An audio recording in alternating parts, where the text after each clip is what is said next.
from comicbook.com because the boycotts are getting crazier. Dr. Disrespect boycotts Call of Duty following NICKMERCS controversy. They say following the Call of Duty has enjoyed an absurd level of success, blah, blah, blah. Last night, NICKMERCS skin was removed from the game, et cetera, et cetera. We know this. Dr. Disrespect uninstalled Call of Duty and said he won't return until they apologize or add NICKMERCS operator bundle back into the game. For those that are just tuning in, NICKMERCS, a prominent streamer with, I think, like 8 million followers. No, he's got more than that. He's got 6 million on Twitch. He's got 4 million on YouTube. He's got 2 million on Twitter. Yep. Said, leave the little children alone. That's it. So they axe him from the game. Now you've got this guy, Dr. Disrespect, who's extremely, also with millions of followers, saying, I won't play the game till they apologize. What we are seeing is a major shift. I don't know if Bud Light has anything to do with it, but I wonder if after everyone saw a 30% sales drop from Bud Light for doing this, two things happened. People became less afraid, thinking, hey, you know what? If I speak out, I can clearly see most people are on my side. And the other thing was, opportunists thought it was popular and they jumped on board. Well, it also... But now, real quick, just now you have more prominent, high-profile people willing to boycott powerful brands over going in this direction. Yeah, the Bud Light fiasco and boycott and success of the boycott globally showed people globally that you have control with social media of markets. And now they're emboldened and are willing to twist the market at will. It can go bad as well. I mean, it can go in any direction depending on what side you're on. I've always been concerned about people like organizing a mass withdrawal of money from a bank on a day and trying to crash the economy. Riley, I wanted to ask you on this. I know you talk a lot about ESG. Yeah. You mentioned Target and what's going on with Activision now. Could you explain to us what ESG is and does that play into any of this at all? Yeah, ESG does play into this, actually. So Anheuser-Busch, right? Guess who one of the largest shareholders are of Anheuser-Busch? InBev. BlackRock? BlackRock. BlackRock is, and Vanguard. And so since they are some of the largest shareholders through the dollars that they manage in retirement funds and everything else, they have massive amounts of voting power there. And so what they do is push initiatives like this at board meetings because they've been able to install their board of directors on those corporate boards of governance. And that's how we get here, and that's how decisions like this get made. In simple terms, what is ESG for people who don't understand in plain language, and how does it affect this? So very short and quick, ESG, which stands for Environmental Social Governance, what it is doing, it's forcing dollars towards ideas instead of returns, which is the opposite of the free market. Dollars should flow towards returns, not ideas. And what they are doing is coercing capital towards ideas instead of returns, and which is going to ultimately, I think, destroy the free market in this country. You know, Vanguard, State Street, and BlackRock, I noticed with almost every public company we talk about has about 22%. The three companies combined, BlackRock, Vanguard, State Street, have about 22% of all these public companies, 22% of Microsoft, of Apple. And they never really have that much more. They never really have that much less. So at 22%, what kind of board power can you exercise? Well, I mean, think about what does Elon know of Twitter? Right? I mean, isn't it like 13%, something like that, like controlling interest or something? But I mean, when he ended up buying it, I think the amount of stock that it took to get there. So, Right, he owns it entirely. He owns it entirely now, but the amount of... so 13 couldn't get him what he wanted. Right. So he had to buy it out. Yeah, he had to buy it out. But that amount of leverage that they have, like each one owning 22. Well, no, each one owns about 7%. Yeah, 7%. But these guys in totality cast 25% of every vote cast on every publicly traded company in the country. And the assets under management that they have is larger than the GDP of the United States in a given year. So it's not just about voting, though. No. Voting with 25% power doesn't sound like a whole lot. The bigger issue is if they have 7% of insert company, and they go and they say, we're holding about $250 million of your company. If you don't do this, I'm sorry, we're going to have to protect our clients by selling off all of this stock, which will cause a panic and a dump on your company. Oh, have a nice day. And they're all three coordinated in their approach. I mean, 22%, look, I mean, is a substantial amount of control given, I mean, depending on the publicly traded company that you're talking about. And it gives them a tremendous amount of leverage. ExxonMobil was a great example. BlackRock was certainly not a majority stakeholder there, but through working through proxies who they were able to put onto the board, activist members, in 2021, they were able to put board members on there, coordinating with their other ESG woke capitalist buddies. They put activist board members on there that moved and were successful in reducing oil production at ExxonMobil by 20% and increasing green energy production by 20%, which then, guess we could have used that oil production right about now, right? With gas prices. So can you, it was 3 companies, right? 3 firms? Yes, State Street, Vanguard, BlackRock. Okay, so who owns BlackRock? Well, BlackRock is publicly traded, right? Right. So who's got the largest stake in those in let's just say BlackRock? Well, yeah, I mean Larry Fink's like the one of the top guys. Well, do you want to know who the biggest shareholders are? Yeah. First, we have the Vanguard Group. Yeah. Next, we have State Street Corp. Yeah. Then we have Bank of America, and there's a list of others. But I just highlight this because they own each other. Yeah, and Larry himself owns a significant amount in there as well, who's the CEO of it, but they all do own each other. And so there is, and look, if I'm elected to Congress, these guys got to get, in my view, they need to get broken up.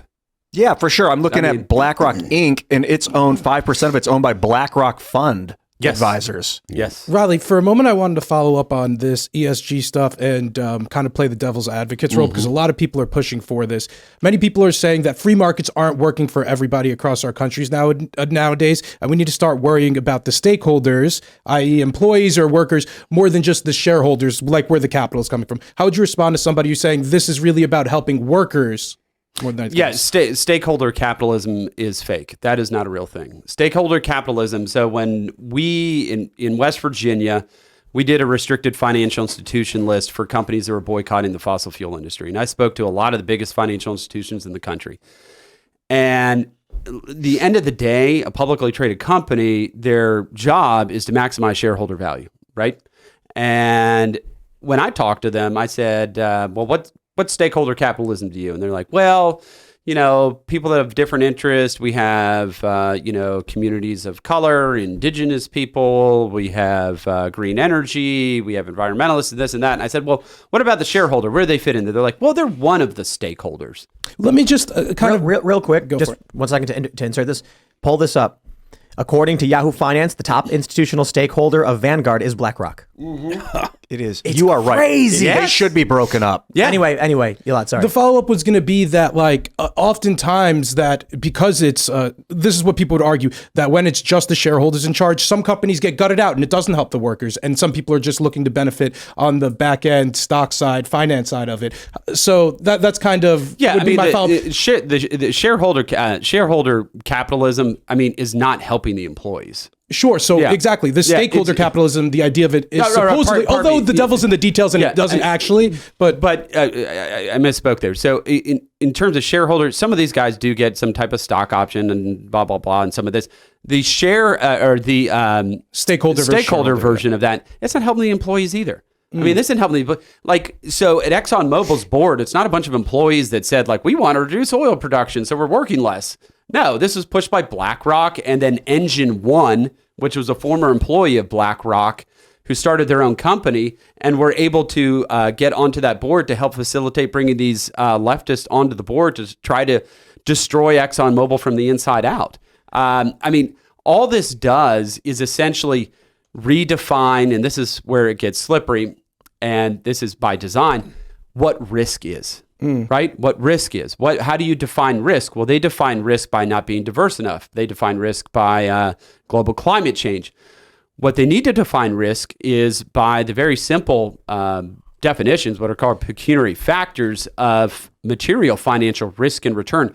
They're going to end up destroying people's retirement funds. I guess I think the idea here is that they're arguing that their version of stakeholder capitalism is going to work to help the average employee. I believe free markets actually help the workers more than what they're saying with stakeholder capital and ESG. I just want to understand, you don't think this is actually helping the workers then? No, this isn't helping the workers at all. Because that's what they're arguing, that this is for them. No, because you have Larry Fink at the top of this thing, right? Over there at BlackRock, they all own each other and they're all in coordination. Do you think anybody in these publicly traded companies have any vote or any say in this top-down. Larry Fink has made very clear. He was, of course, at the World Economic Forum just recently, talking to Aaron Sorkin and saying, we are going to force behaviors. We're going to force behaviors. That is what we are going to do. We're going to force behaviors. And he has said capitalism, in his view, this stakeholder capitalism, has the ability to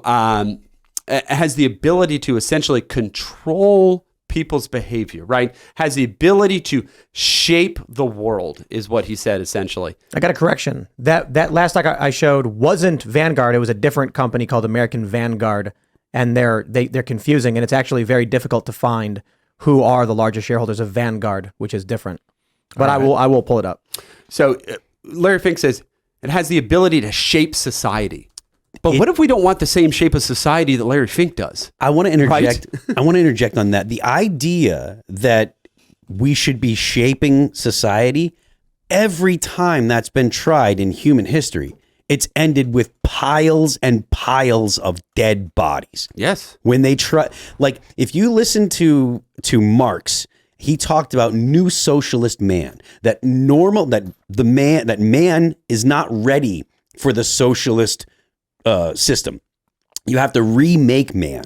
Nietzsche did the same thing when he talked about the Übermensch, the overman. He believed that without God, man had to come up with his own new morality, and normal man, us, would not understand the overman's morality. And the overman isn't in any position or isn't obligated to explain to us. What they're trying to do is nothing new. Like the idea that we can reshape the world to prevent climate change, which I mean, there's a lot of problems that I have with the arguments for climate change.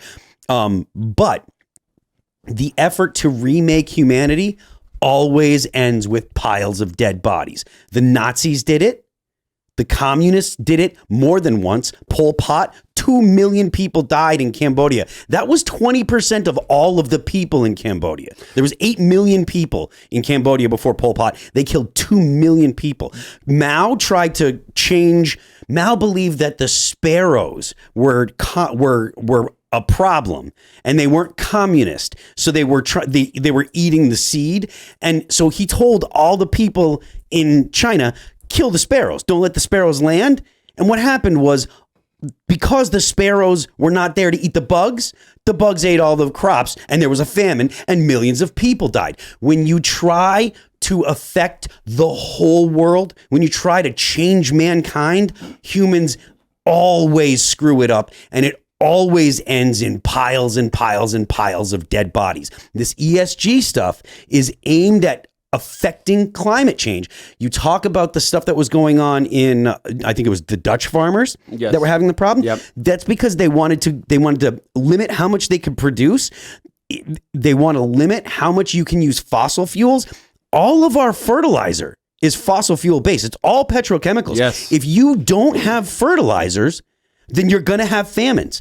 Millions and millions, if they are successful in getting control of basically the markets, global markets, there will be millions and millions and millions and millions of people, probably 1 billion people, that will die of famine. This is not hyperbolic either. All you have to do is look at the 20th century and see the death tolls that were a result of governments trying to reshape human nature. I want to real quick, just there's no shareholders of Vanguard. Vanguard says they're the only investment management company owned by its investors.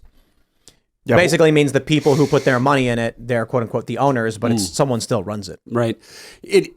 And to Phil's point on, if listening audience is curious, Nietzsche, go look at Will to Power. That's a book that he wrote. It's a terrible book, but it's very interesting because that is kind of where we are right now. But to his point, in Ireland, they're telling them that they're going to have to cull, that means kill, all of their cattle to reduce greenhouse gas emissions from cows. I mean, this is how they've lived there for centuries. for centuries, right? I mean, so what is that going to do to the island of Ireland, the Republic of Ireland, right? And at the end of the day, we have this collusion as it relates to ESG in between corporate power and left-wing ideology. So it's this unholy merger of corporate power and left-wing ideology that you've seen before. Thanks for watching this clip from the Timcast IRL podcast. Hang out with us live Monday through Friday at 8 p.m. and become a member over at timcast.com for uncensored, members-only shows exclusive. Thanks for hanging out, and we'll see you all next time.